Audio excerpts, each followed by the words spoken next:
Good afternoon, Colin here with Techout, and today we're going to be taking a look at something that we haven't looked at here on the channel in quite a while, and that is the Apple Watch Ultra. This is specifically the Apple Watch Ultra Series 2. I did a video a couple years ago when I first got my Apple Watch, the first generation, and I think it was called like something like Apple Watch Ultra review from somebody who doesn't go outside or something like that, and the video did pretty good, pretty quickly. So I want to do a little review here on the Apple Watch Ultra Series 2. And I've had this watch for probably almost a year and a half now. They did the kind of re-release when the iPhone 16 series came out where they added the black one. This was from the previous year, so this is from 2023 when it first came out. I got this, I think, around the release day, if not on release day.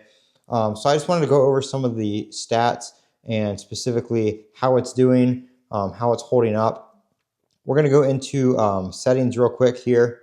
If I can get the watch to cooperate without being on my wrist. There we go. We're going to go into settings real quick. We're going to scroll down to battery health and just take a look at the battery health after about a year and a half.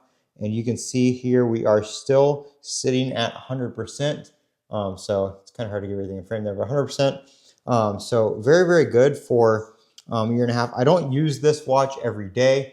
I don't charge it every day because the battery life is so good just with my regular day-to-day usage. I can get about 2 to 2.5 days out of this on a single charge.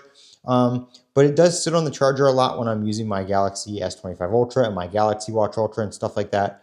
So it does have a lot of charge time or time sitting on the charger at 100%. So I'm actually quite surprised that the battery life or the battery health is holding up as good as it is just sitting there like that. But everything else on the watch is very, very good. The screen, I've never used a screen protector on this just because it has the sapphire display. So there's really no noticeable scratches. I don't see any micro scratches or anything like that on it.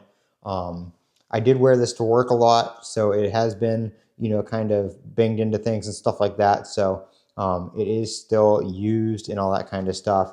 But everything is looking nice. I don't see any noticeable damage or anything like that. This band right here is the Trail Loop, which is the band that came with it. I do have some other bands that I use with it. I use my regular Apple Watch silicone band with it time to time.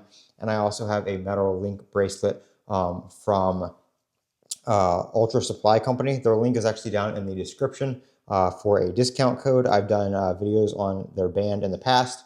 And that link is in the description of all my videos in case anybody wants to get a discount on one of their bands. They are very, very nice metal bands. They do have stuff for the Apple Watch, the regular one, the Ultra, and some Samsung Galaxy watches as well if you want to check those out. So it's down below, but this is how my Apple Watch Ultra is holding up after about a year and a half. I'm Colin with Techout. Don't forget to comment, rate, and subscribe. And as always, have a great day.